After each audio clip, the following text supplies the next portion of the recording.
will close or lock in the Google quiz form. Good afternoon again, ladies and gentlemen, and welcome to our session for this afternoon. I hope you are all doing well and doing fine.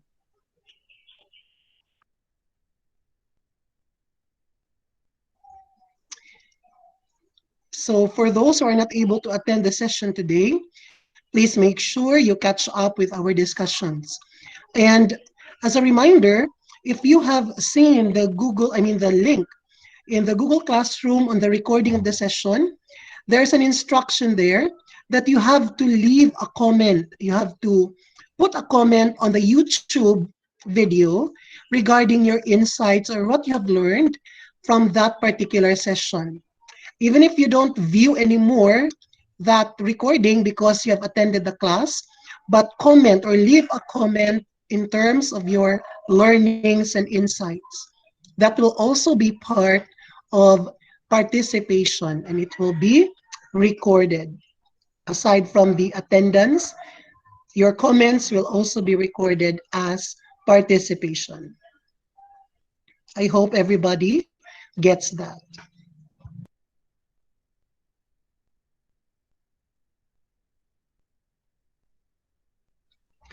And as per announcement from our academic coordinator, Mrs. Torres, and our program head, Mrs. Polientes, we hope that everyone who is attending this class or this session is already officially enrolled. I hope that you are all done or you're all finished in your enrollment process. Na ay uban ko no nga nagsulod-sulod na sa mga klase nga wala pa nahuman pag-enroll. That means you are not yet officially a student, and that will not be counted as part of your attendance or your participation. The last day of enrollment or finalizing your enrollment will be tomorrow, January 29. So reflect, recall whether you have finished the whole enrollment process. Otherwise, you will have penalties, and of course, the attendance will be discredited. It will not be counted. So please tell also your classmates, maybe you still know or you know some of them who are not yet done. Okay, let's proceed now to our lesson for this afternoon. So we shall be tackling approaches to curriculum and some models of curriculum.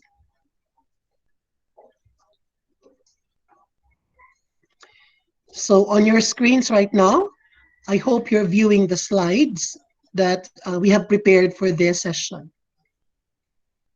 So when we say that curriculum is our field of expertise as teachers, and we understand that curriculum is not something that is just to be ignored because it is a big deal. Remember that the curriculum is wide-ranging. It encompasses many things, and especially because the start and end of the whole process of learning, of education, lies with curriculum.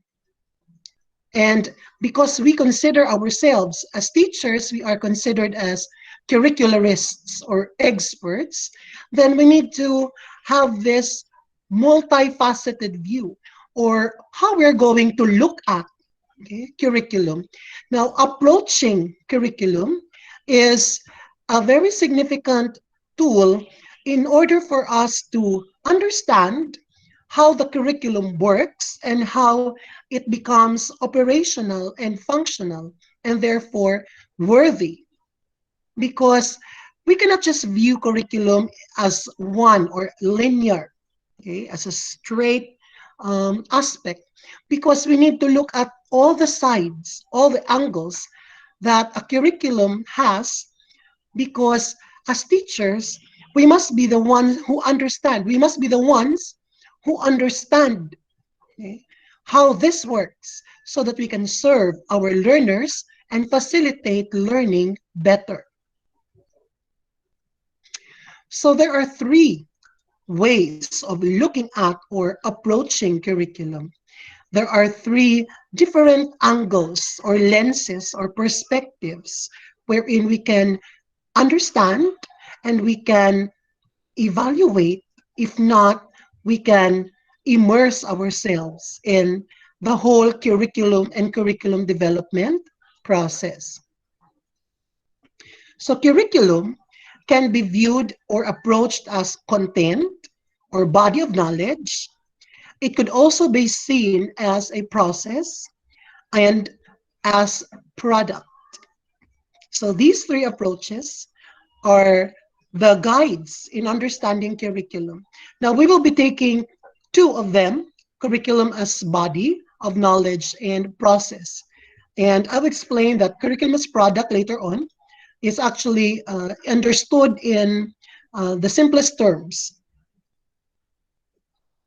So when we say curriculum as content or body of knowledge, the traditionalist perspective, the traditionalist ideas will be here around the curriculum as content, because the traditionalists believe that curriculum is actually a set of subjects, a set of courses or programs or degrees or subject areas, learning components that one should master.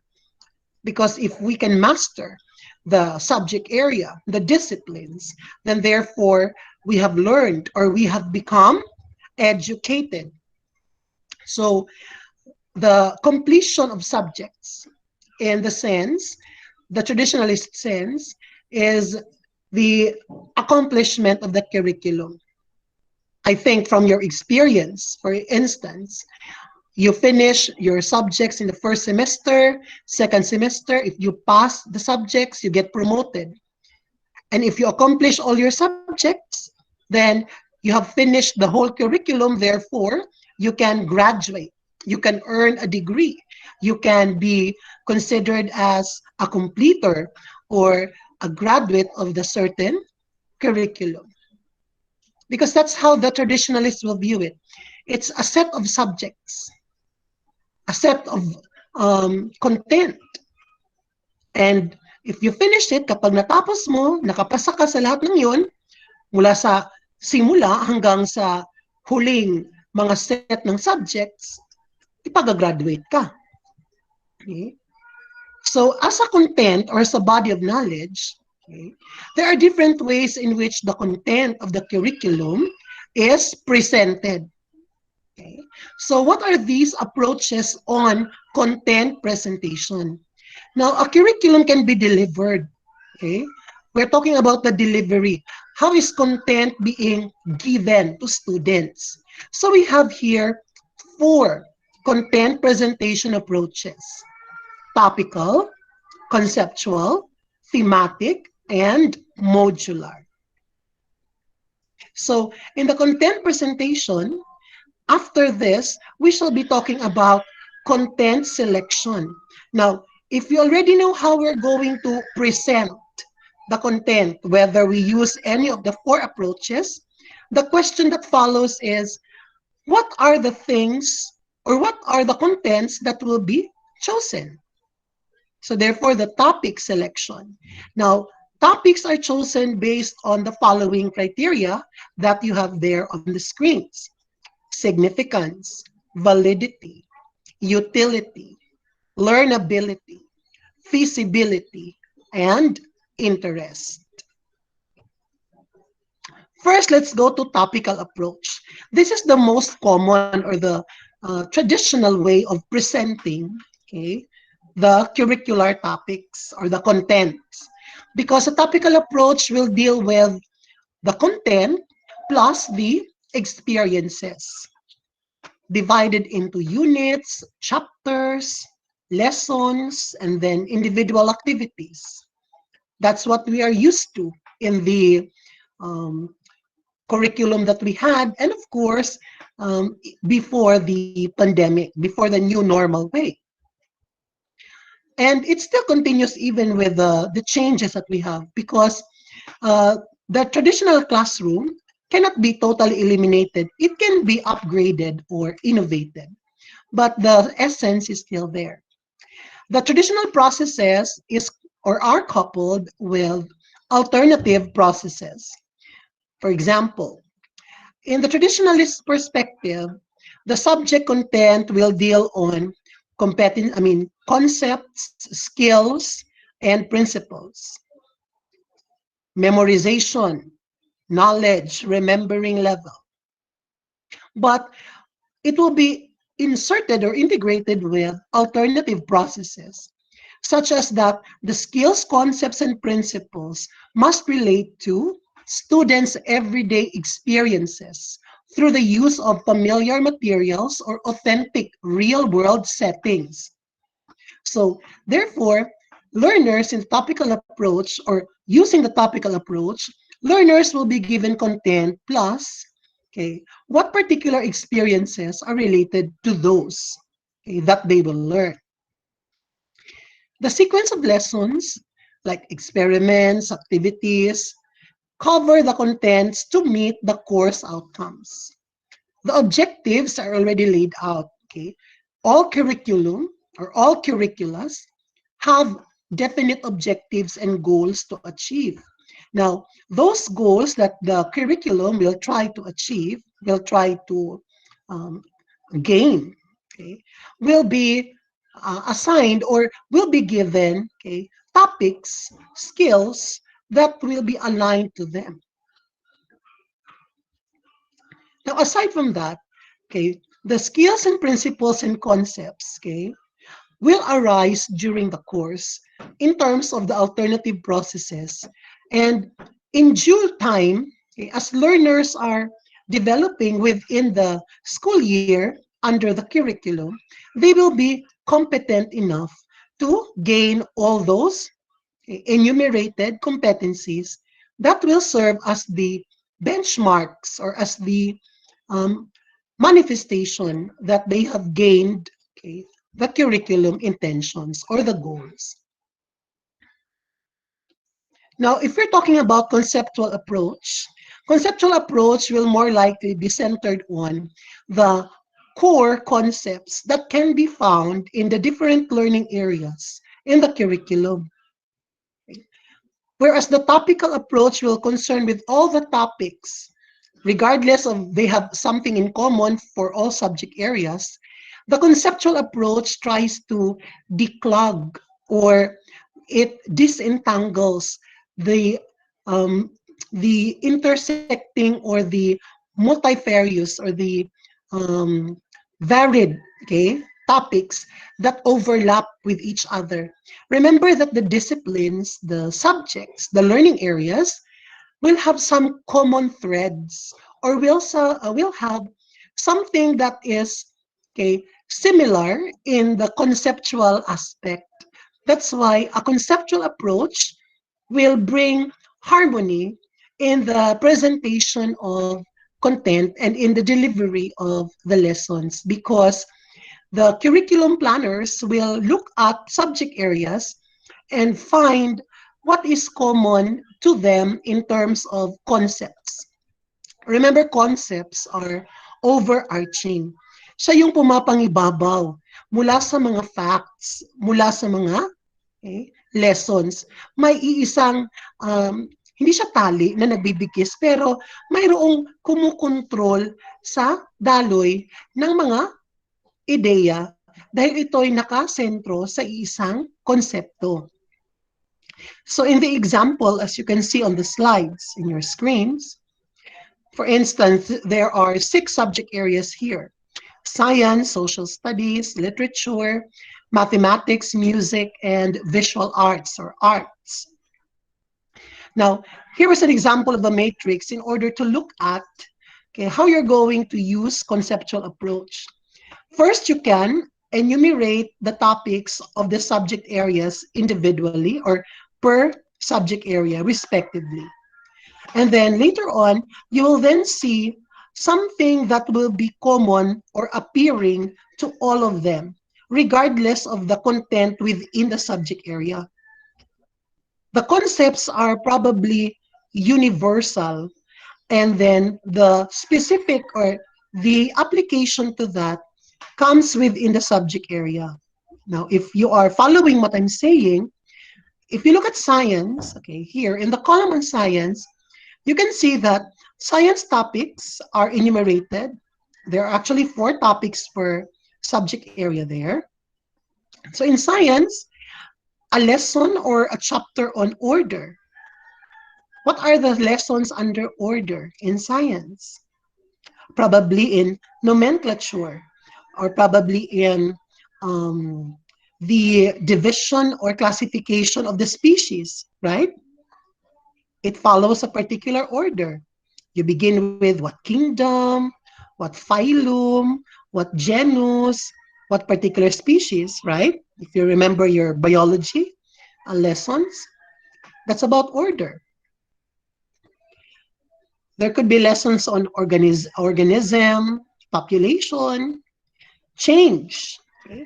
Change could be a lesson in science in terms of the phases of matter, changes between different substances. Di ba na ay mga lesson dyan na? Chemical change, physical change, for our best in science here. The solid to liquid, liquid to gas. So there are different transformations or changes. Those are science lessons under that particular okay, concept. Now, what about in social studies, araling panlipunan? A topic under change and continuity. History, pag-aaral sa sibilisasyon, ang daloy at takbo ng mga panahon ng kasaysayan. That deals with change. First, changes with who was the first president until the current president. What happened during the World War II, the Japanese occupation. There are topics about changes. The forms of government, the way people have currency exchanges, international policies, they talk about change or continuity because history is something that is not um, fixed because we are still creating history. Well, of course, you have culture, civilization, migration, immigration. Okay, there are still changes in residences. Well, literature, panitikan, will have topics under change as well. When you study a character, when you try to study, is this character a round character, a flat character? Does this character change from being antagonistic towards being a protagonist, or does this character exhibit uniqueness of personality? Change could also be part in studying grammar, using the prefix, the infix, the suffix. Pag-aaral sa mga panlapi, hindi ba? Change in the conjugation of the tenses of the verb, from present to past to future to past participle to present participle, all the things that will happen in the verb. Those are part of changes as a lesson. From present tense, you put ed, it becomes a past tense. A change has occurred. Aside from that, in mathematics, of course, number theory, proportion, probability, pattern. Okay? Pattern is also okay, equated with change. Patterns could be in sequences, in numbers. Patterns regarding divisibility rules. Those are still changes. When you solve a particular equation, when you simplify, when you reduce to lowest terms, what happens to your terms or your elements in an equation, in a formula? They will change, right?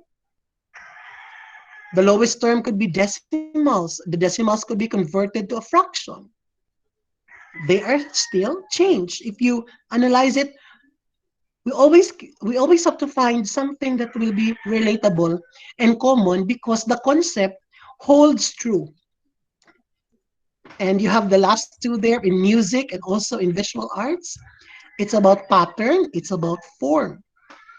Patterns in music refer to The rhythms, melody, and tone, the voice, the tonal shifts from a deep voice to a thin voice, from soprano to mezzo soprano to alto, or you know, those are still part of patterns, and those patterns are changes. You can sing very fast, you can sing slow, you can rap, but you can also do bossa nova, or just like uh, any other genre of music. That's also equivalent to change the pattern of singing. And of course, visual arts, color, texture, line, form. When you try to use different shapes to create an image, to create some artworks. So the conceptual approach will try to gather what's the common concept that is true to all. For example, true to all because in these 6 subject areas, change as a concept is present. No? The idea of change, of pattern, of transformation, of forms and orders. But within the subject areas, of course, they will have different topics or discussions on change. Of course, lahi man ang change na ipasabot sa literature. Change of the character mula sa pagiging kontrabida naging bida. Iba rin ang ibig sabihin ng change sa science. Basta ang lesson sa science is on human development, development of the embryo and the fetus. O, di ba? So, unique ang concept kay na ay pareha sa ilang tanan, nga common concept, but pag abot sa tag sa ka-subject area, lahi-lahi dito siya og pasabot. No? Ang change sa science ay ipot sa change sa math, sa change sa music, or sa araling panlipunan.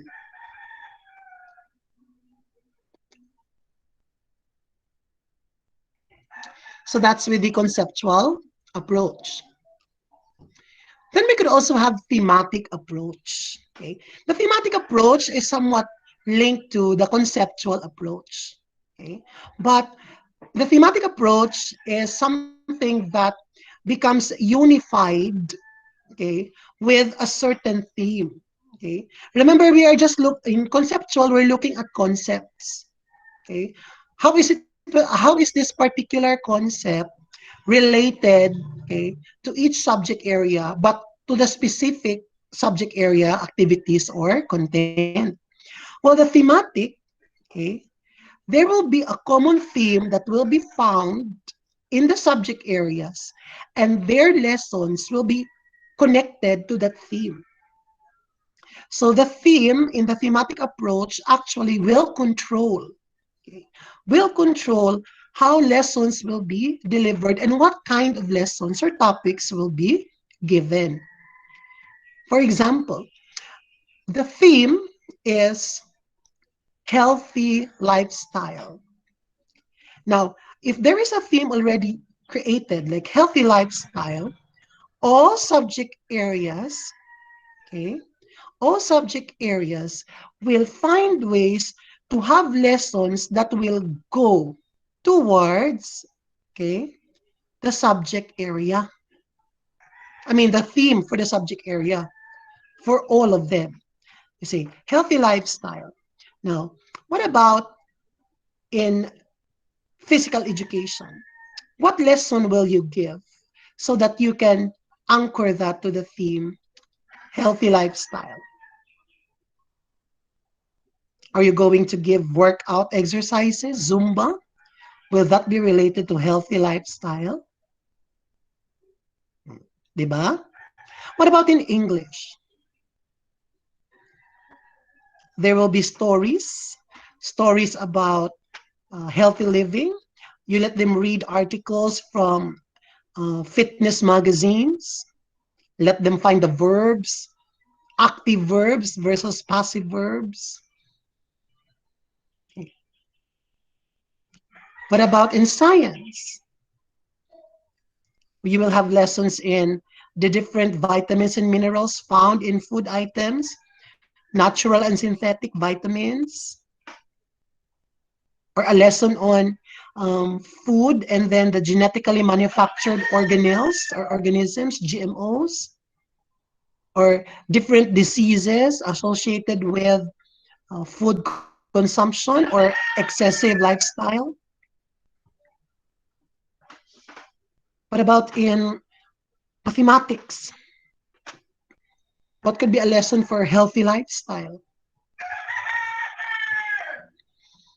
Probably your lesson will be on converting units of measures, weights, how you're going to convert pounds to kilograms, grams to ounces. Oh, so that's how the thematic approach works. If you compare it with conceptual, sa conceptual gani ha, nangita lang tag common sa ila, no, unsay common concept, and then dito sa mga subjects, sa individual subject areas, laylay gyapon silang topic, pero moro to nga concept, diba? Change. Pero paabot sa thematic, what you can see is naragi isa ka theme nga nag-control nga i-relate ni mo tanan dadto ang lessons. Have you seen the comparison now and the difference?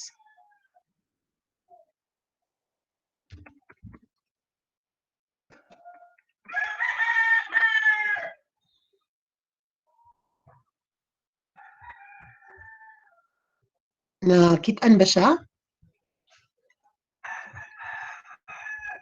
Okay. Sige. Maybe later it will sink in.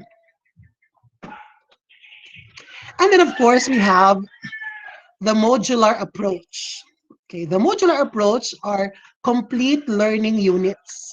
Now this has been the trend right now, especially with the new normal landscape in education, in schooling, wherein the modular approach is quite useful, but to the extent that it must be understood that learning modules or the modular approach must be task-based. Okay? And there are many models of making modules or modular approaches. One of these models is called the ADDIE model. You can look it up online and search for this ADDIE model. Now, the ADDIE model stands for Analyze, Design, Develop, Implement, and Evaluate. So when we say modular approach, the modular approach is actually what we are supposed to be doing, but we have not totally engaged or immersed ourselves with the modular approach. Why? The modules are supposed to be self-contained learning units that once you're given a module, you should be given a particular project, a project-based learning or task. That's actually the essence of module. That as you accomplish that project-based task or that learning task, the inputs will be given, the necessary materials and guides will be there. And as you accomplish or solve the problem in the given task, you're supposed to gain already content, knowledge, and skills development that as you solve and deliver the product as the solution to your problem at the end of the module, you have already fully developed yourselves. And when you accomplish the module, it means that you have solved the problem given at the first instance. So that's actually the modular.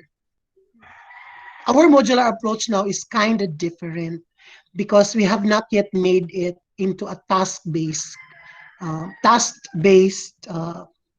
instructional design. Okay.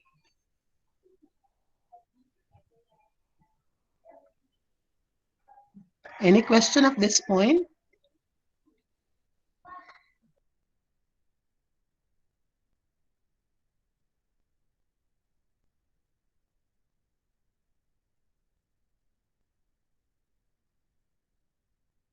Okay. I hear no one, so probably we can continue. Moving on. So we go to the criteria for selecting content. So what are the basis of our curriculum developers, the National Curriculum Board, the one who really writes down the curriculum for us. What has been their criteria? One, or the first is significance. Content must be significant.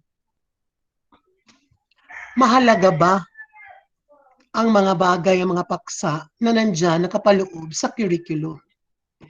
Content must be able to respond to the needs and interests of learners. They should have meaningful perception. And, of course, achieve the overall purpose of the curriculum, developing the cognitive, affective, and psychomotor skills. So, yun naman talaga ang punteriya natin. Yun bang lahat bang nandyan na nakasulat, nakalapag sa curriculum guide? Mahalaga ba yan? Importante ba yan? Nalilinang ba niya ang cognitive, affective, psychomotor skills ng estudyante? Tumutugon ba siya sa kailangan, sa pangangailangan nila, at sa kanilang iba't ibang interes? And of course, do each of the content or are the contents answering the purpose of the curriculum? Does it relate? Is it equal to the vision of the curriculum, to the intention or educational goals?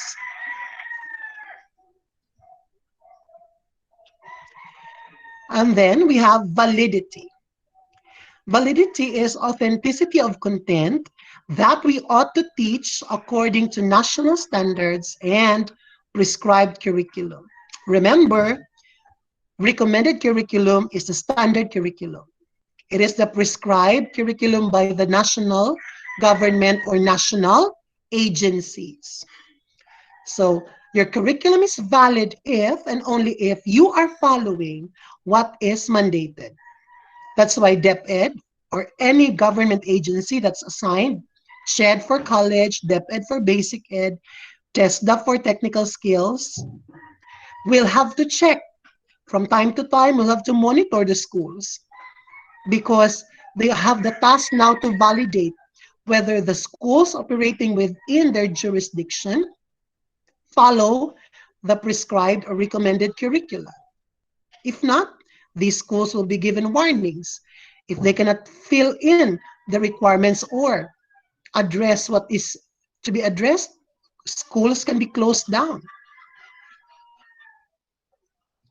Third is utility. When you say utility, it refers to the usefulness of the content, its functionality, and lifelong quality. Makabuluhan ba at importante at kapaki-pakinabang? Ang kapakinabangan ng mga nilalaman ang siyang magdudulot ng panghabang buhay na pagkatuto at pag-unawa ng mga estudyante. Are the things that you are learning, are the things that we include in the curriculum to our students, will they be useful? Are they useful for these to be used in the lifelong process? Lifelong learning. It is not that what is being taught within the curriculum year, within the school year, will be only after or is only good while it lasts. Meaning, natutunan mo ngayon, kasi ngayong taon ibinigay itong paksang ito, itong kasanayan ito. Pagkatapos next year, wala na. Its utility already fades. A good content must be able to perpetuate towards eternity, ika nga. Dapat dala-dala, tangay-tangay ng estudyante ang natutunan niya hanggang sa kanyang pagtanda. Remember that saying that we had the first session? When the learner, student is truly ready, the teacher will disappear. Na kahit wala na ang guro, kahit wala na siya sa sistema ng pag-aaral, graduado na, tangay-tangay pa rin niya at bit-bit yung anumang magandang bagay na naituro at nahasa sa kanya. Another criteria is learnability. Okay? Learnability in terms of, does the content, okay, cover everything that needs to be covered? It covers the essentials. The complexity is relative to change of range of experiences. Now, when the pandemic hit us and DepEd suggested the ways on delivery modes, the DepEd delivered using the MELCs or the MELCs, the most essential learning competencies. From the curriculum guide, it was um, threshed out that for this school year, for the school year, only the essential competencies, those most important that must be learned, will be given. Because although we believe, ginawa naman yung curriculum guide na, okay, um, para sa lahat sa buong school year. Importante lahat nung nandun. Pero, okay, sa kasamaang palad na hindi naman talaga siya maibibigay lahat dahil sa limitadong pamamaraan ng pagtuturo, okay, mas pinili lang yung ibibigay o yung dapat mapagtagumpayan. And of course, the content must be with the relatedness of experiences. Hindi mo naman kasi pwedeng ibigay ang isang grade 7 na mga competency o mga paksa para sa isang grade 4. Kasi ang ating pagkatuto ay mayroon din niyang kinalaman sa pagsabay sa ating paglaki o ng ating maturity. And you cannot also repeat the competencies in grade 1 to grade 6 or in grade 7 because that has been mastered.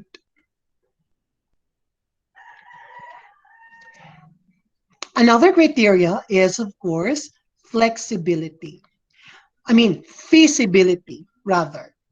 When you talk about feasibility, it means that essentials are covered within the available instructional time frames. Everything in the curriculum guide is budgeted. I guess I have already taught this to you during your first year. When you look at the curriculum guide, the codes, the legends, it will tell you that the weeks and the number of sessions are indicated in the competencies. Nakasaad na dun kung week 1 ba ito, second grading ba ito, week 4, week 5, gaano katagal ba ulit-ulitin yung competency para siya ay maging ganap. So it's everything, everything that is there in CGs are actually budgeted within the time, the school year or calendar. So everything must be put in place within the given time frame. That's why in the new normal, only the most essential are covered, because no matter if we are given 10 months still for the school year, but remember, we have no face-to-face classes, and classes are recited differently. So the setting of the curriculum, which was face-to-face, cannot be adopted now in the online or even in the modular approaches. And if you really plot out the curriculum guide and the competencies, you will see then that it will begin, the classes normally begin in June. All the competencies in all subject areas will be finished or will be through or done by February. Okay? When it will be against calendar or the school calendar, February pa lang, tapos na yung lahat ng competency. Pero ba't sasabihin natin, ba't di naman natututo lahat ng estudyante? The reason is that, of course, there are curricular interruptions. Plus, we cannot forget the fact that students are diverse and students vary. Not everyone will get all the competencies kapag sinabing 1 week lang ang competency ito. Hindi naman lahat pagkatapos ng 1 week will be competent. And some teachers, perhaps, if I'm not mistaken, I'm just assuming, do not really follow achieving the competencies. Or even if the competency is not yet achieved, they proceed to the next competency. At kung hindi pa ganap ang kasanayan ng bata sa competency yun, pumunta na sa ibang competency sa susunod, hindi pa rin siya ganap na natuto at nagkaroon ng kasanayan, dumadagdag lang yon sa suliranin. There must be a balance between, does the student accomplish the competency? Do we need to reteach or can we move forward? Because if we just, okay, na-cover na nako ang competency, but no assessment was done to check whether that is really true. Usahay kay, mag-exam naman ko, dapat mahuman na nga topic. I-discuss ko na lang tanan para maka-exam ka. Kay part sa exam. But in reality, magyapon to na to. Tungod lang kay nag-apas ka sa coverage sa exam. No? Balag, pakya ang pila ka chapter, ang pila ka lesson, pero pag tanaw, magyapon na katuon ng bata. Basta kay nahuman ako. It's a tricky process of balancing how you're going to target, that you're going to achieve the targets of the time in the competency in the CG, and the actual time that your students are learning. Remember, iba yung written curriculum, di ba? Iba yung taught curriculum, mas lalong iba naman yung learned curriculum. Hindi naman lahat ng naturo ng guro na demo niya o nagkaroon ng klase, natutunan ng bata. Pagdating sa bahay, ano bang yung natangay? Baka wala. Then, interest is also a criteria that must be considered. Learners' developmental stage, culture, ethnicity must be considered and given into the context. Valued and meaningful because if students will perceive the significance, then they will see that the motivation that they have will something that will bring them from beginning to end. The interest of students, because we are a diverse population, inside the classroom, it's varied. Iba-iba. Iba-iba ang pinanggalingan ng estudyante natin. Iba-iba ang kanilang pamilya, the family structure, their social status, financial status, economic, socio-economic factors, belief, culture, ethnicity. Everything comes into play. That's why you see, some students do not like this, do not like that. This particular activity bores them. This particular activity engages them. Remember, we have multiple intelligences, learning style preferences. A good teacher who's an expert in curriculum will be able to integrate them all. Because at the end of the day, it's about the students achieving the goals and developing the competencies. And we as teachers, the facilitators of achieving those. Now, there are 5 guides in the content selection. Those mentioned earlier were criteria. Okay.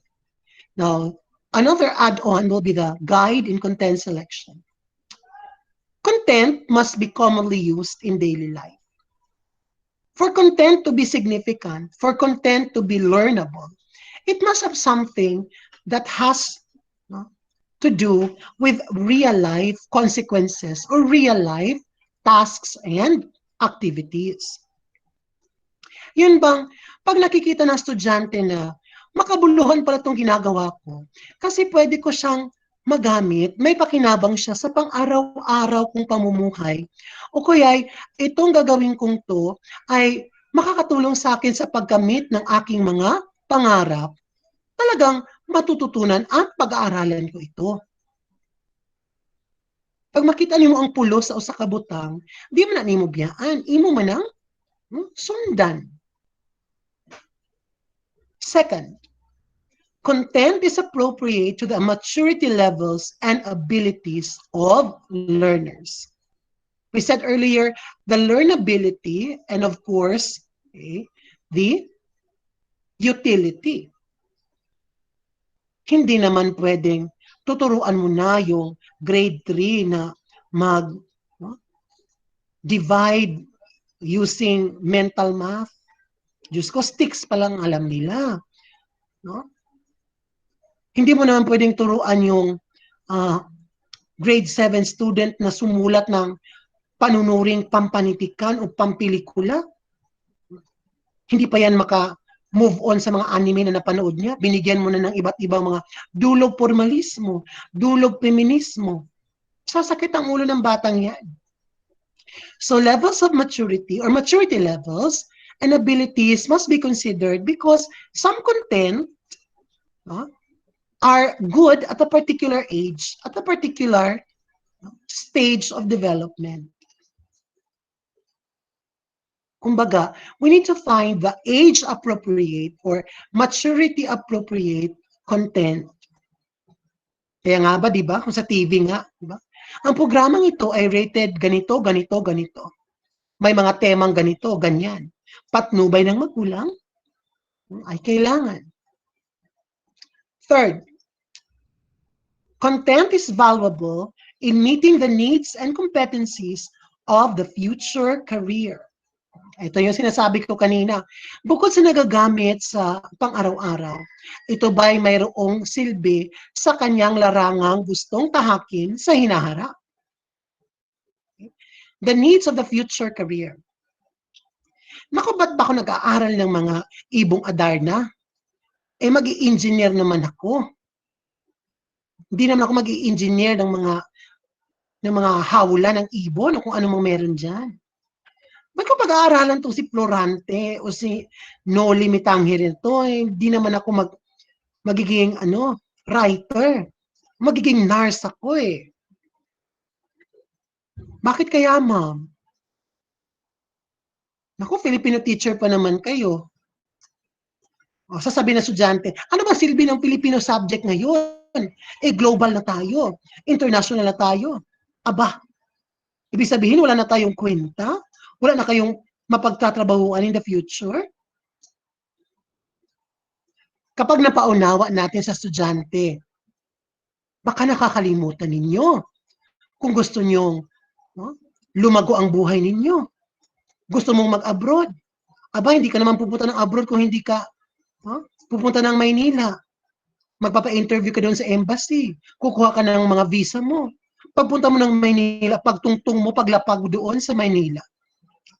Paano ka kaya makisalamuha sa ibang tao doon? Mag-i-English ka? Hindi masyado. Di ba? Pagbaba mo ng airport, may taxi. Hindi mo nang pwedeng English yan si Manong doon. Gamit pa rin yung Filipino. At baka natin kalimutan mo yung mga gintong aral na nakuha natin sa panitikan. Maaari natin siyang maging gabay sa buhay. Mga kwento na kapupulutan ng aral. Kaya pala, dapat kong matutunan ng mga bagay nito. Competencies of the future career. Pang-apat na. 4. Content is related to other subject fields or discipline for complementation and integration. Nothing is ever isolated. Pwera lang sa COVID.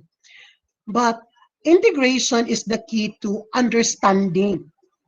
Kapag nauunawaan mo ang koneksyon ng isang paksa sa isa pang asignatura, gaya ng conceptual approach, hindi ba? You will learn to appreciate, okay, ito palang mga number sa math, mga theory on division, divisibility rules, conversion of units, nagagamit ko pala sa science. Kasi sa science, meron ding mga numbers. Nagagamit ko sa TLE. Kasi meron ding numbers sa TLE pag nagtitimbang-timbang kami ng kung anong ingredients dyan. Pag nag-measure kami ng ganito, ganyan sa MAPE, sa arts. Kahit sa English, meron ding numbers. Kapag binilang namin yung tugmaan at sukat ng isang tula, numbers pala yun. So, the more that the relatedness of your topic or content or the lessons are with subject areas, students will begin to appreciate and students will enjoy learning because they will find it, seamless. Yun bang parang walang harang kasi tuloy-tuloy lang yung daloy. For example, if you have tasks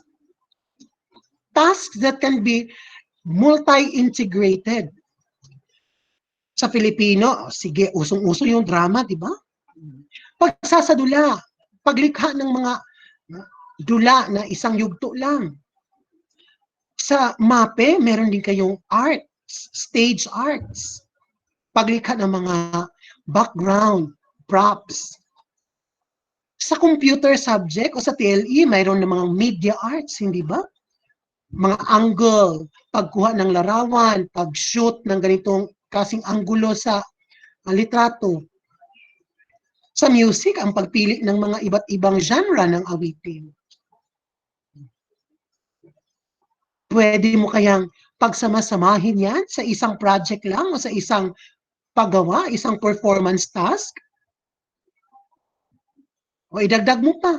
O sa ESP, mayroong mga hiyas at mga katangian, values. O, hindi ba pwedeng isang trabaho lang yun ng estudyante pero ilang subject ng makikinabang? Nang sa gayon, ma-appreciate ang estudyante na, ay, okay ang saya nito ah. Isang gawain lang pero lahat na ng halos subject ay mayroong tinitingnan. Ang teacher namin sa Filipino, titingnan niyo yung script. Yung teacher namin sa computer, titingnan niyo yung mga ginamit naming editing application. Yung teacher namin sa MAPE, i-check yung mga props and background. Yung sa TLE naman, i-check yung mga namin, visual at saka yung mga ginamit naming materials. Oh, so pag nakita ng estudyante yun, mas gaganahan sila. At yung teacher at mga teachers, pag alam kung paano pagsama-samahin, mas magiging magaan yung trabaho. That's why integration and planning is really important in curriculum. And then fifth, okay, content is important in the transfer of learning in other disciplines. Natatangay. Dala-dala, bit-bit.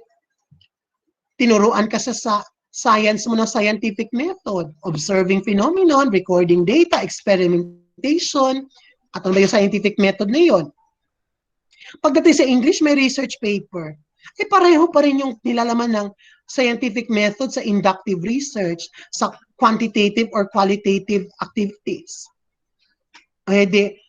Mas alam mo, kasi nahasa na siya sa isang subject, dagdagan pa ng isa, boom! Diba? Sabi nga, hindi panis, pero boom! Boom na boom.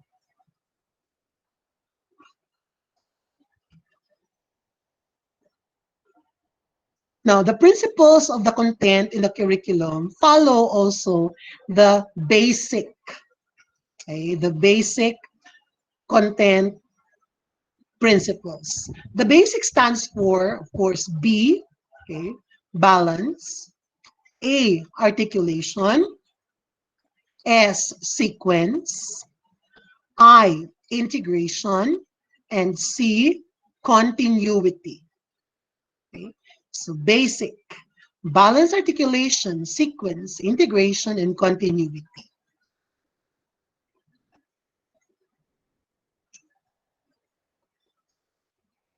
So balance will make us sure that topics are fairly distributed in breadth and depth. Ang lawak at lalim ng mga paksa ay pantay at nasa bahagdan, proportionate.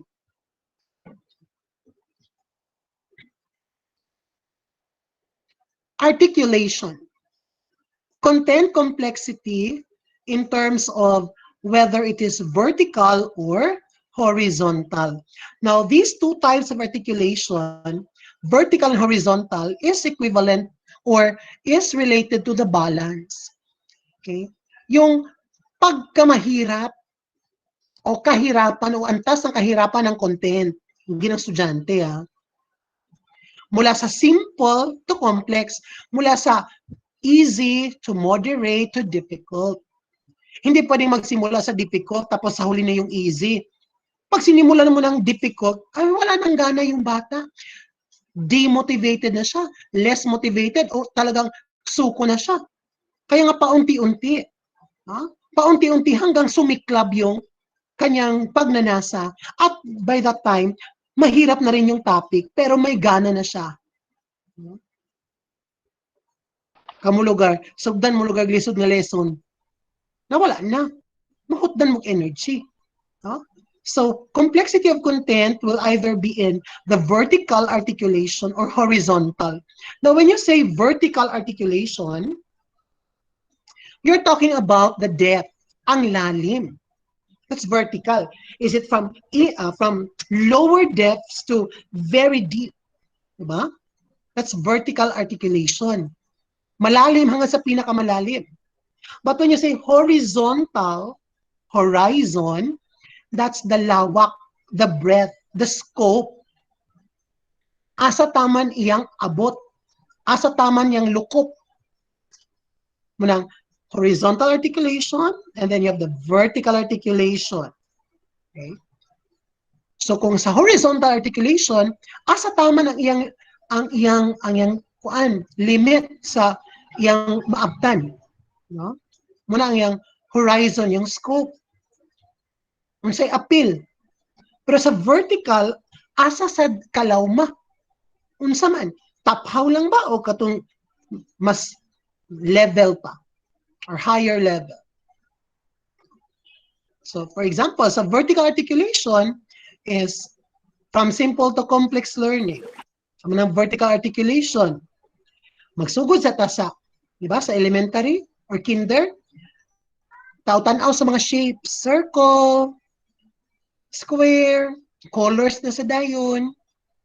Kadugayan, giihap na din mo, pila ka book circle, pila ka book red na circle, pila ka book triangle, pila ka book circle o triangle, pila ka book circle o triangle nga red. Hantod na dayon nga nag 1 plus 1. Hantod na sa dayon nga nag 1x equals O. Manang vertical. No? Simple to complex in terms of from dili pa kay law, no? Hantod nga law na kayo.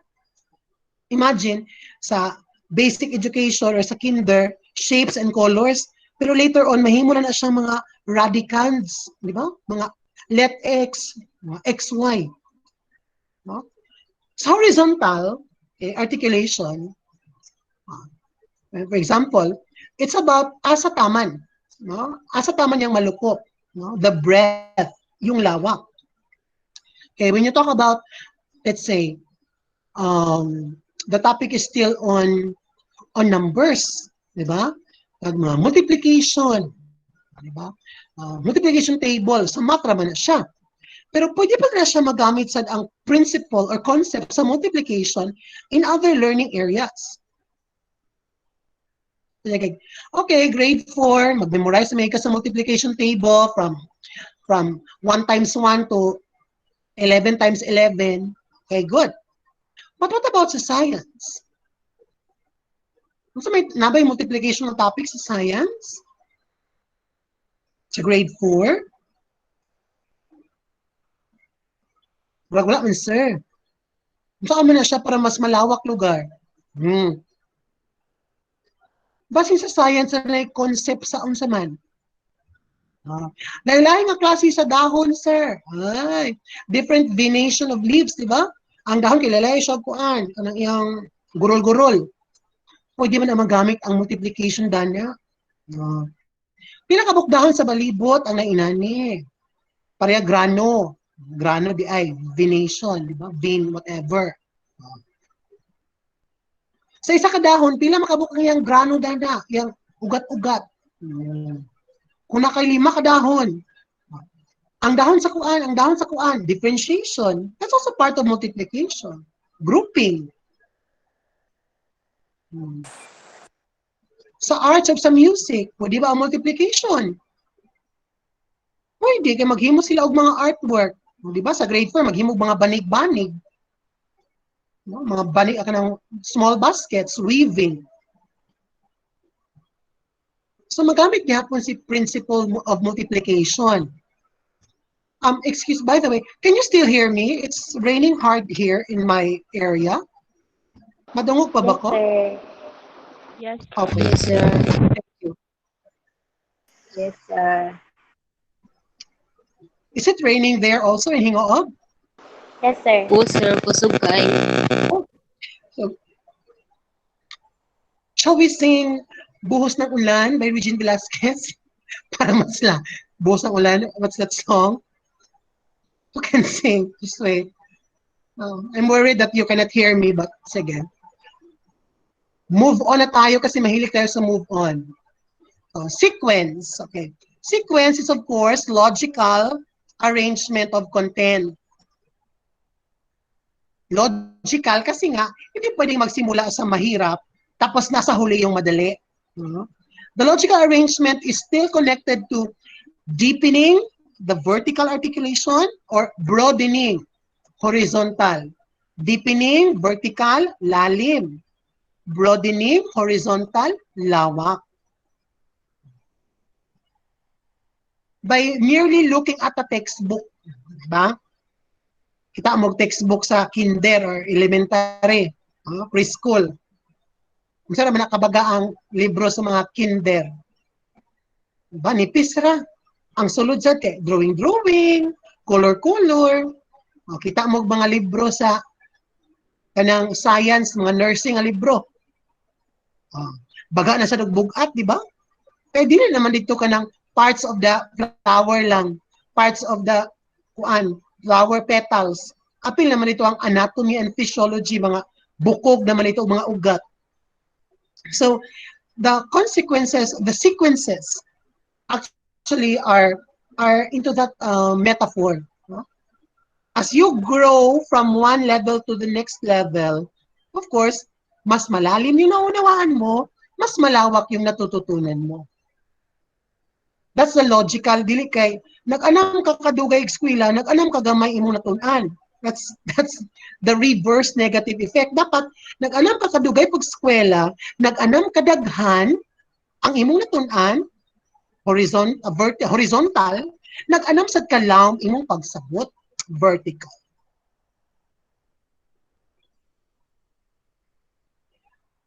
And balik-balik ini permanente nakakasuka. Curriculum is nakakasuka. Integration. Content must be related. We seek to unify rather than isolate and segment. The more that content is connected to one another, the more that students will learn. Kaya kung isolated units na siya, isolated, segmented, divided, lisod kayo magtukon. Manang yung bitaw nila nga, pag bright ka sa math, taas ang tendency nga musical ka or maay ka sa music. Ano man? The principles in math actually apply to music. Or nagkatawa man si Joanna Alvarez. Ano, Joanna? May ka mo kanta pero di ka may sa math? O may ka sa math pero anong yabag ka? We don't know. Pero it's not about being yabag sa music, ha? It's about kung mag-compose ka o kanta or you play an instrument, you actually measure the beats per second. You actually measure the time, the music, kanang pag kung ano mo sa piano or sa organ, di ba? And that's calculation. Ang pagkaskas sa guitar is rhythm, it's pattern. It's about numbers. Walang na numbers na nag 1 plus 1 kadiya, pero the moment you play, the beat, it's math. So, you appreciate more kaning mga, look at your classmates nga mga mathematical intelligent, logical mathematical. They're most likely also musical. But not 100% of the time. But the truth is there. No? For integration. No? Muna sa math, dali ra mag-memorize kung kanta-kantahan mo. Di ba? Who memorizes formulas here using some music or sound? Di ba may pasaging pa si Mayor? Di ba? Potassium. Break time na ba? Okay. Bilisan natin kasi ginugutom na yung iba dyan. Okay. Basic, the C there is continuity. Content must be perennial. Ano yung perennial? Eternal. Ano yung eternal? forever. Nagpapatuloy yan. Learning is never ending. Walang kamatayan yung pagkatuto. Mamamatay na lang tayo, nandyan pa rin yung learning. And it must be continuous. One curriculum is not finished in one setting. One curriculum is a cycle. You begin with K, di ba? K to 12. After the K, grade 1. After you complete the competencies for grade 1, grade 2. Kaya nga nagde-decide, nag-evaluate. Huh? Di ba, evaluation is judgment. Pasar ba ni, makapasar ni, makalahos ba ni og next grade level? Makagraduate ba ka ni based sa performance mo nang ang bang pag-eskwela. Continuous ang pag-eskwela. Di mag, humana ka grade 1, humana din ka. Di na ka mag-grade 2 lugar. Di man sa ka makalahos sa grade 4 kung ka na grade 2. So, that's content must be perennially continuous. Until na ay term. Masama ng term. Ang term will be the endings mo nang na ay completion, completers, na adayoy graduation, para ay finish na. You finish the curriculum, you finish the course, then you achieve something. Muna galing sa K to 12, unsa ganito ang vision sa K to 12? Ano ang paninginan para sa K to 12? Na ang batang K to 12, pag mahuman siya basic ed from K to 12, handa sa kolehiyo, handa sa trabaho, handa sa mundo. Muna ang batang K to 12, dapat daw ready for school or college. Pwede pa mag-eskwela kung gusto, pero pwede na sa magtrabaho, kaya na skills, o pwede sa bisan asa nga party sa mundo, sa kalibutan, kaya iyang skills is globally aligned. Hopefully, that is the case.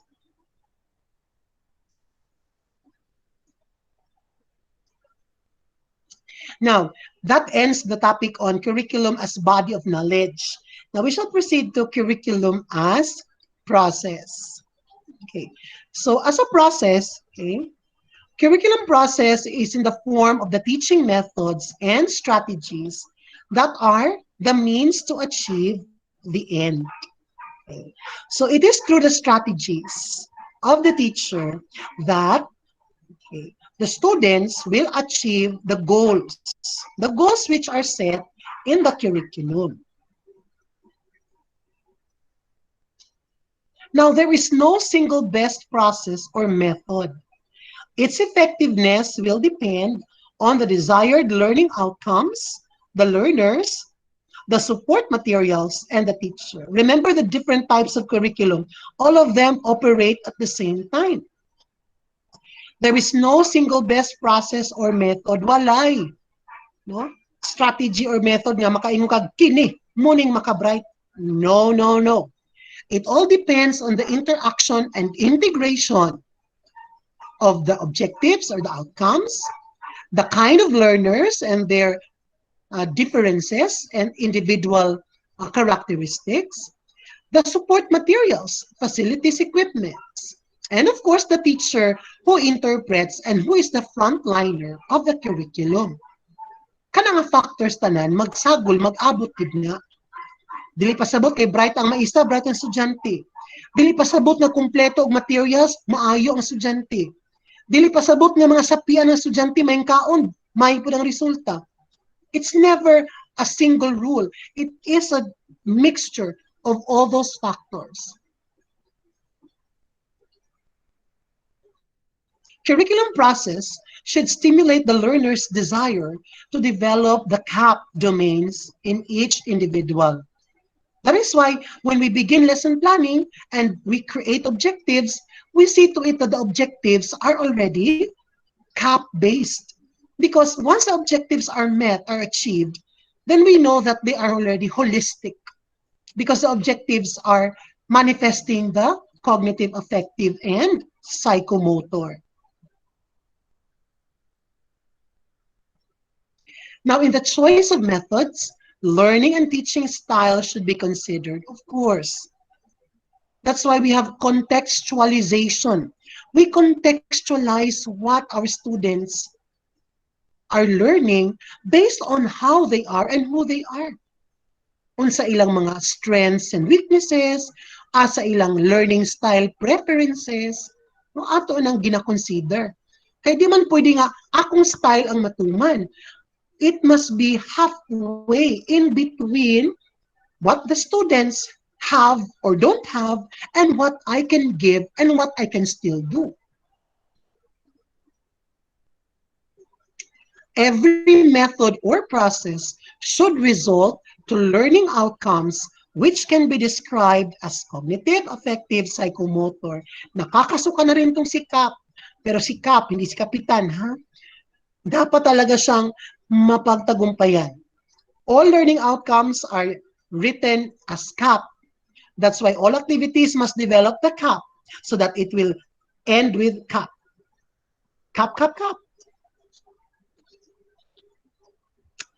Flexibility in the use of the process or methods should be considered because effective processes will always result to successful learning outcomes. Flexibility is the key to success. Remember, ngayon, we are on flexible learning modes. Bakit flexible? Diyos ko, ano ko yung katawan ko? Nalalastic man ko ba to? Flexibility because we need to adapt to changes. Those who adapt will survive. And those who survive are the only ones who can succeed. Munang, ako yung mag-adjust, di ba? The term adjust, yes, adjustment is flexibility. No one size fits all, di ba? Dili pwede nga uniform ang requirements sa tanang estudyante kay dili sila parehas og abilidad. Dili sila parehas og intelligences. It's not how smart you are, but where you are smart at. Unsa ka bright? No, that's not the question. Asa ka bright? Asa ka maayo? Ay musical ko, ay kinesthetic, visual, spatial. Both teaching and learning are two important processes in the curriculum. Of course, kung wala ang teaching o learning, asa ba'y mahitabo ang curriculum? Hanggang written lang yan, hanggang recommended. Hindi yan magiging taught, hindi yan magiging learn, hindi yan magiging assess. Wala ding hidden kung walang guro na nagpa-facilitate at yung estudyanteng nagiging mag-aaral o siyang tagatanggap.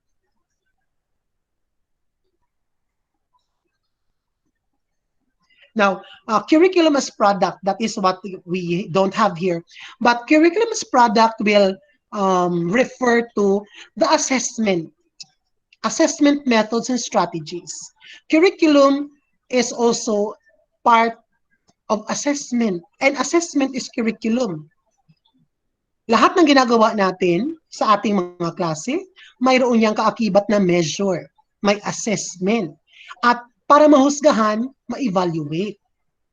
All the products, written, pen and paper, traditional forms of assessment, to authentic assessments, product-based or process-based assessments, rubrics, portfolio, all of them are curriculum as products. Unsa man ang products? Ang resulta sa curriculum. As product, unsa may atong makitaan? Unsa may atong mahimong ebidensya, the evidences of the learning outcomes. Ang project nga gisubmit. Di ba? Ang papel, ang test paper.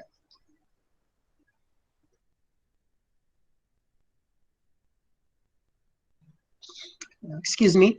So all of the products that become evidences are part of curriculum as products. Ano makayo may ni siya nga curriculum. The learners themselves are the products. Uy, kani si kuan, dito ni graduate sa kuan, dito nakahuman. Tsada, dito nga kuan, iskwilahan da. Ano makayo tsada? Nakita man nimo ang resulta. There is hard, concrete evidence. You, kamo, ako, we are all products of the curriculum. That's why we will ask, di, Kani sila karon nga mag fourth year kamo, no? First batch sa na grade 11 o grade 12. Unsa ba kay pulos na tong grade 11 o grade 12 ninyo sa pag-college ninyo? Kamo sad ang first nga batch sa bag-o nga curriculum sa college kay pagsulod ninyo college kamo man tong gihulatan kay K to 12 mo. Unsa ba sa kay nada sa curriculum? Asa man mo na makita? Number one, sa inyong mga outputs, inyong ipang-submit sa amo. But the most important is in you, within you. Kamo, unsay may tabo sa inyo, you will be the product of that curriculum. And only then can we judge or say that whether we have done good or we have not done good.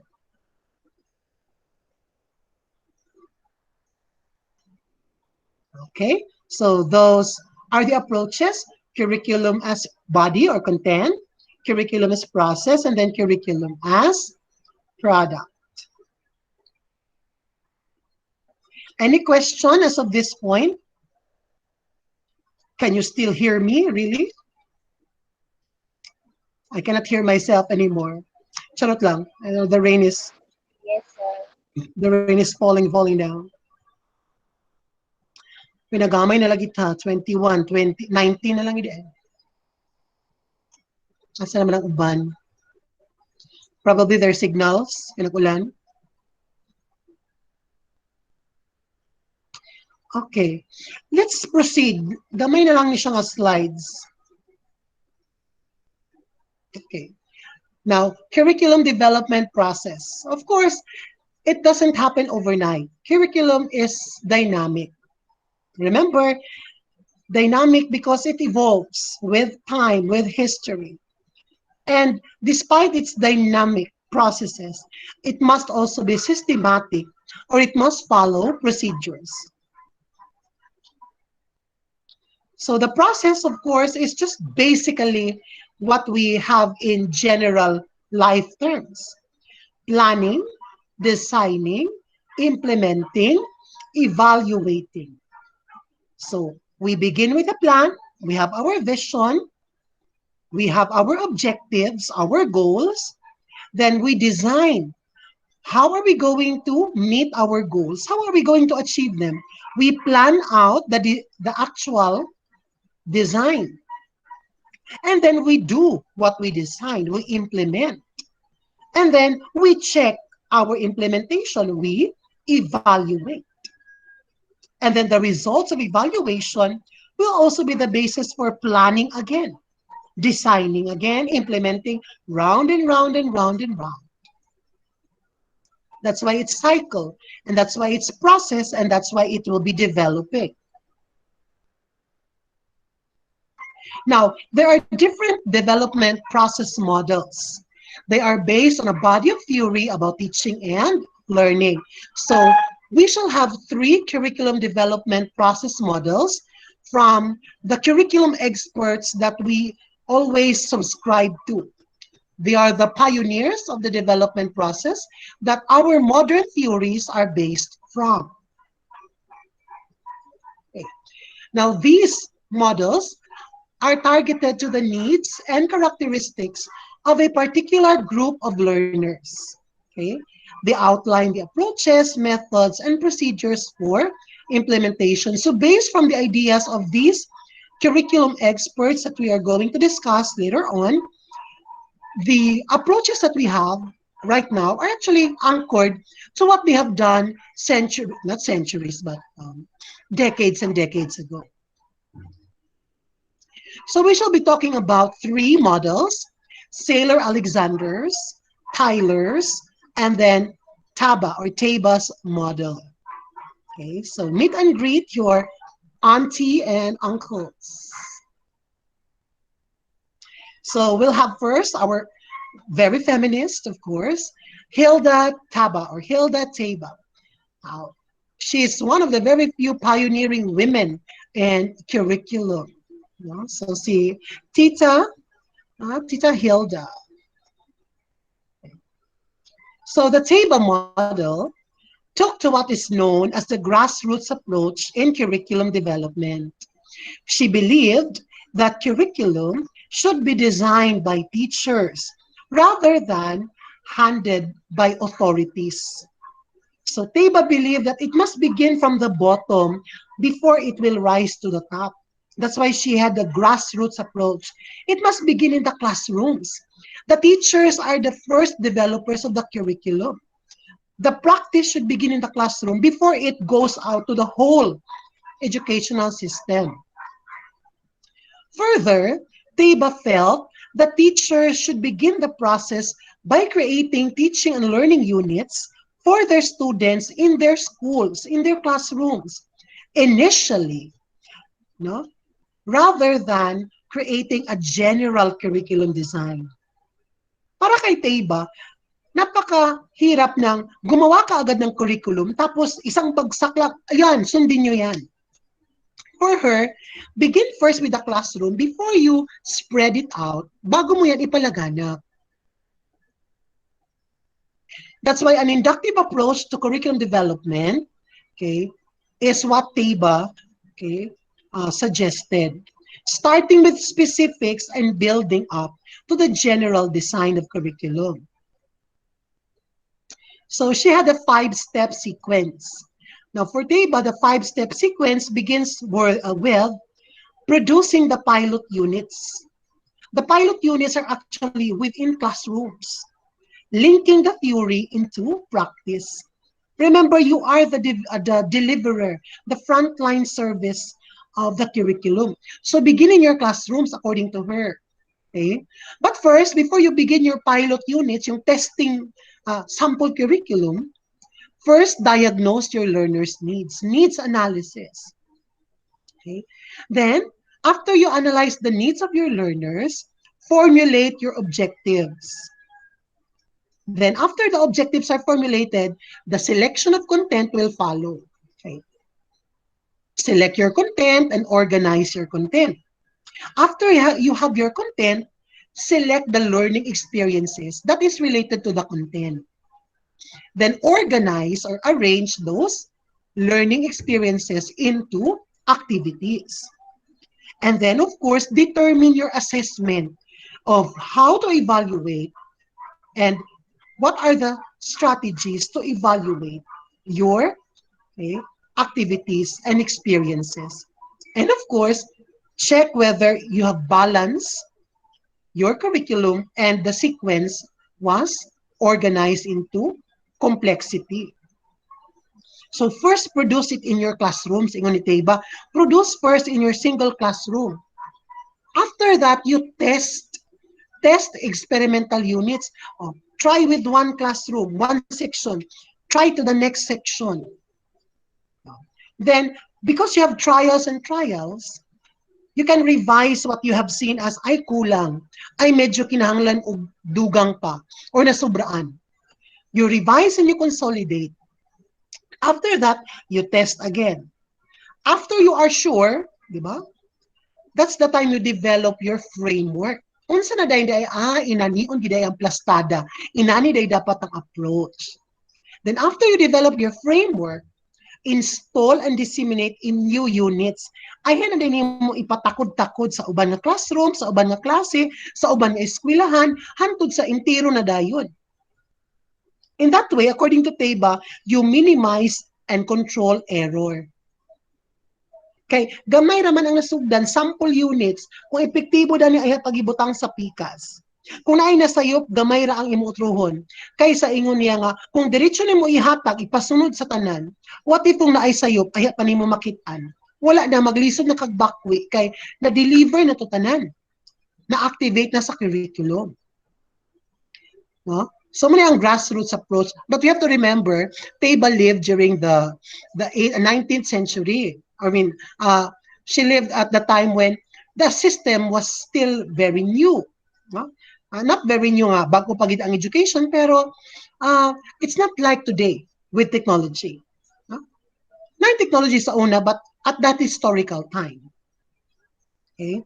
So muna si Teba, no? Begin with smaller units. Begin with the bottom before you go to the higher, the top. Well, of course, naman ginay mga lain-lain ng mga opinion ang uban experts. Now, Galen Saylor and William Alexander, okay, nasa nilang model of development. Okay? So for Sailor Alexander, okay, ingon sila, okay, curriculum is a plan for providing a set of learning opportunities for persons to be educated. Pero you can do that when curriculum planners must begin by specifying the objectives, major educational goals, and specific objectives that they want to accomplish. After you have your goals and objectives, that's the time you do your design, you do your implementation, and then you do your evaluation.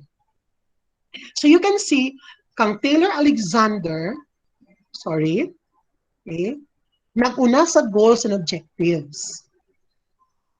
Quite the opposite dito kang Tebang, ano man. Unsa giuna ni Hilda. Nag-una sa siya og analyze sa taon sa kinahanglan sa bata. Ay din ta maghimong objectives. Kang Sailor Alexander, make the objectives and everything will follow. That is why ang inyong ikatulong nga uncle, si Ralph Tyler, okay, he became famous because he tried to make everything uh, be at peace. No? He met halfway. He integrated what Teba had and what Sailor Alexander also had. That's why si Tyler ang nisikat. Kaya iya man ang gikuha. He learned from both of them, from what good or disadvantage that they had, and he tried to develop something that will work for the best of all. That's why Ralph Tyler was famous or considered the father of curriculum development. Best known for his model of development with special attention to the planning phases. That's why his classic book, Principles, Basic Principles of Curriculum and Instruction. So sa Tyler model, okay, Tyler model has these components. The nature and structure of knowledge, the needs of society, and the needs of the learner. So if you can see sa iyang design ni Tyler, iyang giusa ang atong makita kang Teba o makita nato kang Sailor Alexander. Okay. For Tyler, no, wala siya daghan kaayo nga mga steps, but he had the 4 fundamental questions on curriculum development. These questions must be answered so that curriculum can be designed well. What educational purposes should the school seek to attain? What educational experiences can be provided that they are likely to attain these purposes? How can these educational experiences be effectively organized?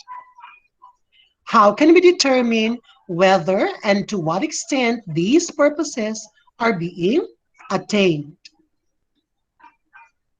So if you look at the 4 fundamental questions of Tyler or the Tyler rationale, okay, you will see to it nga, nagsagol ang kang Teba o kang Sailor Alexander.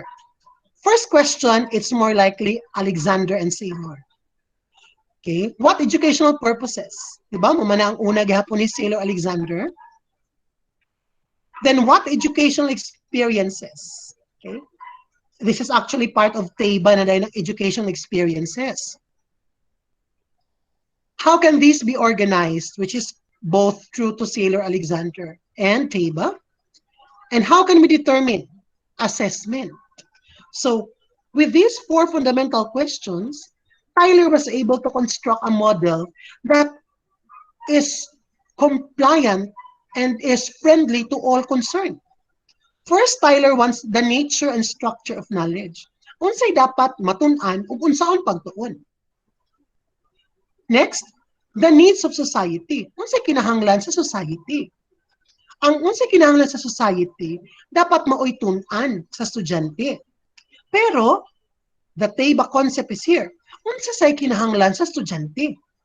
Dili pwede nga kung unsa ray kinahanglan sa society, mo say ipatuon sa bata. Kay ba sinaasay kinahanglan ng bata nga kinahanglan sa niya matun-an before siya makahatag sa iyang society. So that's why the Tyler rationale became the model for other modern researchers to integrate the principles of both Saylor and Alexander, and of course, Hilda Teba's ideas.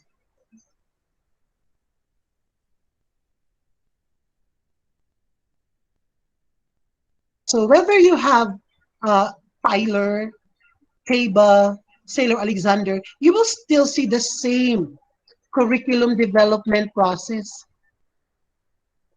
It still appears na diha ang planning. Sa planning, magsulod ang analysis of students. Diha magsulod ang educational goals. Sa designing, diha na dahil ng mga learning experiences, ang activities. Ang implementing, ang pag-arrange sa activities, ang pag-arrange sa lesson. Sa evaluation, ang mga techniques sa assessment, ang mga test. And then the cycle continues. So this is the overall concept of Teba, Sailor Alexander, and Tyler. And that is how we operate the curriculum. Questions? Kung wala pa pangutana, kay medyo, nagbarag kami sa mga information, sir. No? Nag-ulan pa, mas katulgon ko karon kaysa magtuon. It's almost time, no? 4 minutes naman lang sa diyan. Mag 6 o'clock na. Any question or clarification? Wala. Pero para makamata mong Wala na, tanan, sir. wala na, kaya nagdali na mo. Nagdali na sila. Tsireng! Nagdali sad ko. Charot. Nagdali ko para mahatag ang assignment. Ayan. Nakikita nyo sa inyong mga screen, mga kapamilya. Nagmukot na rin ng assignment. It's gonna be a long weekend, but it's gonna be a good one. Okay. Assignment, suntukan. Jumana, pakibasa. Joanna Alvarez, pakibasa. Create a concept map that integrates the three models of curriculum. Type digital/online work, Canva, Photoshop, Paint, etc. Size, short, size 1 paper, or letter size. Ayan si task or assignment. Sa makakapanood ng video clip na ito po yung assignment natin. Create a concept map. If you look at our course outline, narito ang concept map. So part niya siya dito. A concept map that will integrate the three models, Teba, Sailor Alexander, and Tyler. I believe that you know how to create a concept map. Diba? May na kayo mo ana from your EdTech or from your other courses. So create a concept map that will integrate the three of them. Okay? So it must be, of course, digital and online work. I want you to flex your digital literacy, your muscles for online work. So it's a concept map using online applications or online apps. Now there are a lot, no? Kana Canva, Photoshop, or Paint, basic ra na.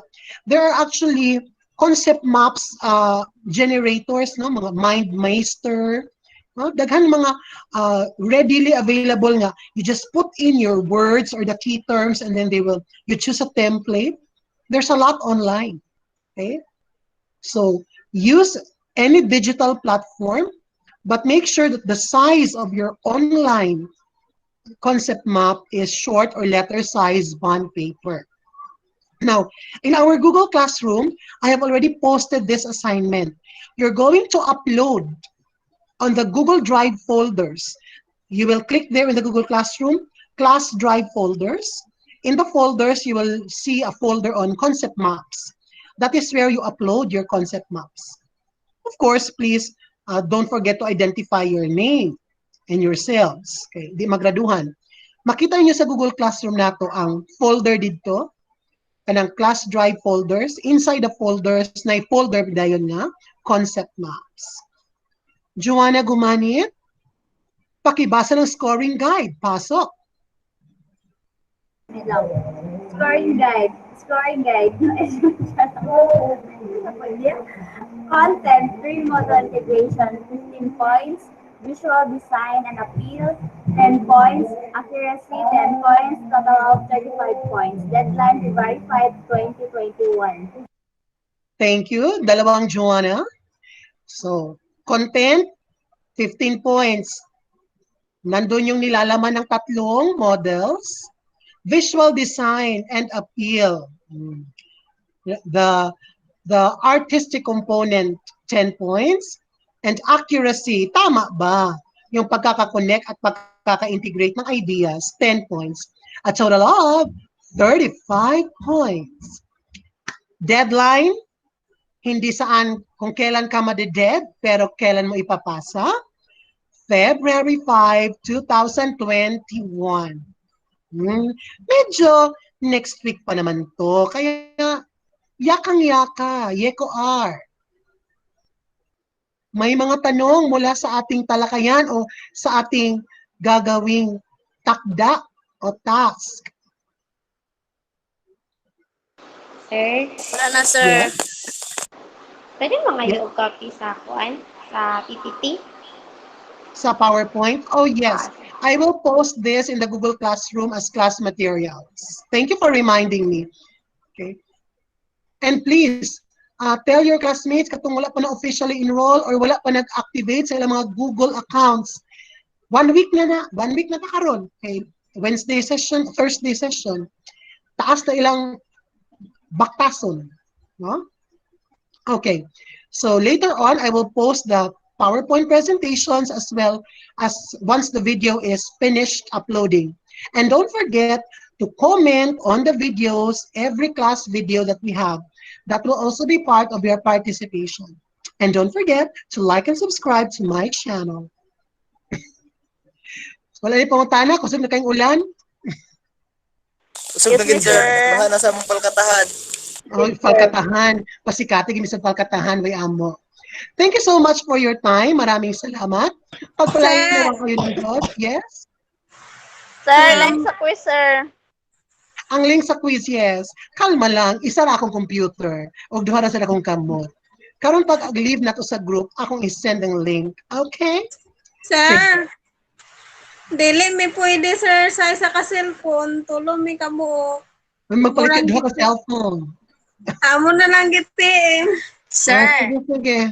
about sa Mano-mano, quiz, check. quiz Yes? gayon na sir, si Marian Malanohog, si Argina Tinampakan, ilang gi-PM, ilang answer. Oo, magmano-mano kog check sa messenger karon. Maraming Ayan. Pasensyahan salamat, po talaga, sir. Naku, pag tagaan talaga mo iPhone 12, oy, kung inana magayang kahimik Oh my ka. God! Ano na, Oh. sir? Thank you kay sir. God bless. Ate Kra, printahan tayo mag-picture sa iPhone 12. Anyway, thank you so much for your time. God bless everyone. Please stay safe, stay happy, stay healthy, and stay motivated. See you all on Tuesday. Bye. Bye, sir. Sir, thank you. Bye, sir. Good night.